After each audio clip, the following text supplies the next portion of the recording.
pro boxing fans here with Francis Warren. Francis, I've seen you walk in with a big smile on your face, and obviously we know why.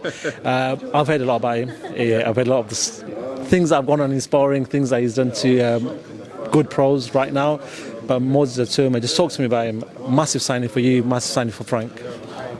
It's unreal. I'm absolutely over the moon. I mean, I've got, I think, the best youngsters signed up to me management-wise in the country by some stretch. And obviously Moses is really adds to it. This young man, he's got something that I've never seen before in terms of talent-wise. Take aside the fact he's a lovely guy. He's got his, he's got his head firmly screwed on. His dad's to earth. He's a nice fella. The talent's unreal. We all know what he's done in the amateurs, the footage that everyone can go and watch online. But you see him spar, and you see the dedication he puts in when he's training. Then you can go and ask people like Lawrence Okoli and Joe Joyce. There's not one person that said anything different. The kid's a phenomenon, and he's got all the potential in the world to go and fulfil that ambition he's got. It's going to be a long journey. I think it's going to be a very fast-paced couple of years, but we've got a lot of hard work to do. He's got the hardest job of it, obviously. In the gym, keeping himself grounded, making sure that he takes fight by fight and he's not getting too far ahead of himself. But it's going to be fun, mate. It's going to be really enjoyable. Looking on social media, and the whole Mike Tyson, breaking Mike Tyson records came out, and I thought, you know what, it might just be a promotion thing, But he, coming to the press conference, I realised he's the one that set that target. It's crazy, man. That's massive ambition, that is. Listen, if you focus on your obstacles, you're just going to keep whacking into him, aren't you? So to have a dream like that, I could just say fair play to him.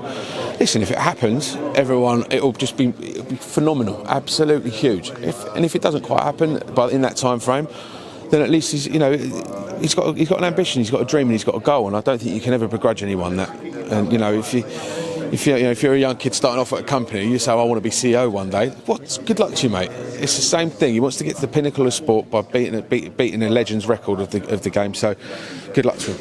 For anyone that hasn't seen his amateur fights, he's very advanced for amateur in regards to the style. He's already a pro. When I was watching him, he's already got that pro style. He was way ahead of others in that, and he was knocking people out in the first round the whole tournament, and he was winning. The Europeans, the 4 fights he had didn't last the same. I don't think they lasted enough for one fight put together.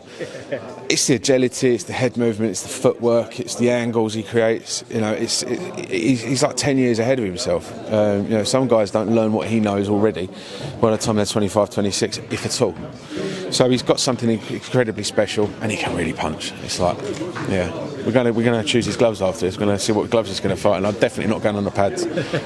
Listen, he said he wants 8 fights here. He wants to get to that record very quickly. It means he is going to tread on a lot of toes, and there's a lot of heavyweights at Queensberry that potentially you're going to have to match him up to at some point. Yeah, I mean, listen, like I said, it's his pro debut on the 28th of January. I mean, that's proving difficult enough as it is to match. We've had 3 guys accept the fight, go to agree to all the deals, agree everything, and they're going, we want double the money now.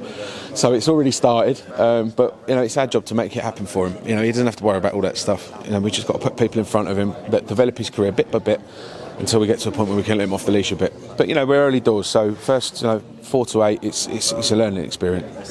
Do you get excited when you hear about all the sparring stories with some of the champions that he's? I take everything, because sparring, you've got to have respect between the guys. But of course you get excited about it, yeah. But listen, I actually want to thank Lawrence Okoli for coming out and being so complimentary about him over the last sort of 4 to 6 months. When he did a podcast, towards the end of last year, and nothing but complimentary and nothing but respect between the 2 guys, and and it's refreshing to see a more experienced and mature fighter give a youngster such a leg up and speak so highly of him. So I think that's a real classy thing for him to have done. I don't want to always talk about. I do want to talk about Karol as well. Yep. Fantastic couple of years for him. Fought in 2 massive stadiums as well. Experience is huge for him, and he's proven to be that talent that you signed. Well, Karol signed March 2020, and obviously we all know what happened, and we had to be very, very patient over that summer where boxing was on a hiatus. Made his debut in November, I think it was November 2020. So in the space of, it'll be 26 months, he'll be 10-0. He's 9-0. He'll be going for 10-0, fighting for his first title on the same card his brother's making his debut on. So it's been quite a story. He's just a dream to work with. You ring him up. Where are you, Jim? What are you up to later, Jim? and just a pleasure to work with. He's very, very, very, again, down to earth guy. Just focuses on what he wants to do. But what he's starting to develop, Karol, and I've seen it in his last 3 or 4 fights, and these are he's had three or four knockouts in a row.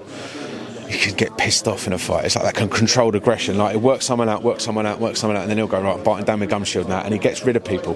So to have that, to be able to turn that aggression on, like turn it on a sixpence, is a real skill. You can't learn that, and he's got it. So it bodes well for the future. He looks like such a nice guy as well, to be honest, Karol does. He is a gent. He's a real gent. But you've got a challenge because, look, from the boxing field, you've got a heavyweight who's got all this hype about him, potentially, could be winning world championships. You've got Karol, who's as good, but there is going to be a lot more hype towards the heavyweight, somebody who's got this little bit more hype behind him. How do you control and make sure Karol's getting the right amount of attention, going to push him towards the right way? I know they're 2 different career paths, but it's your job as a manager to make sure both get the right amount of attention. How are you going to do that? Listen,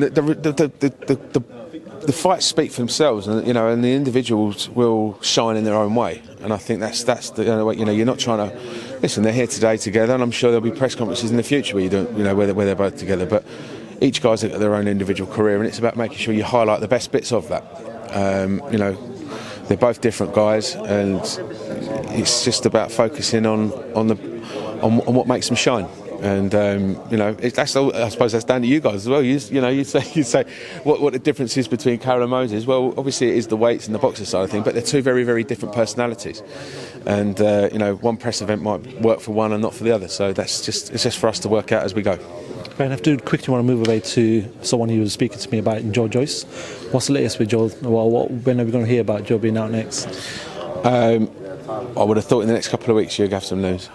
And also, just quickly, Eddie Hearn's talking about sort of Anthony Joshua, and the next couple of fights he's going to have. He's already set a plan for Anthony Joshua. Said the 3rd fight is going to be Tyson Fury. Do you reckon we can enter them negotiations again, or are they dead? At this stage, I've not a clue, mate. Not a clue at this stage. I've no news for you on that at all. On the Yarde Beterbiev show, massive fight that is. Obviously, Anthony Yarde is going to be the undercard in this fight, but how does he win that fight on the night? Anthony, I think you'll be very surprised at how he might approach this. I think everyone's expecting a sort of 4-round bomb out, but if Anthony needs to, he can really box, and I just think it's a really intriguing fight. And I'd definitely put I fancy Anthony in 4. I really do. I just think he's just if he approaches any fight the way he approached that second Lyndon Arthur fight, there is nobody that can live with him. And obviously with the experience of that, having that world title fight, against Kovalev in Russia, in the Lions Den, I'm sure that it won't be just one plan. Tunde really admit they had one plan that night, which was to last some rounds and try and bomb him out. It didn't quite work. I think with this, fighting Beterbiev, with the experience that they've gathered over the last couple of years, there'll be plans A, B and C. So I think we're going to see a really rounded performance, and I think a spectacular knockout win. Fantastic. Just before I let you go, we ran a poll on our social media saying, would you take a punch from Deontay Wilder for £1 million? So, France, I'm putting that question to you. If you offered £1 million, would you take a heavy punch, something that's probably going to hurt you for a good while? Back? I'm not sure how much of a difference it'll make at that point. Oh yeah, a week later when I woke up? No.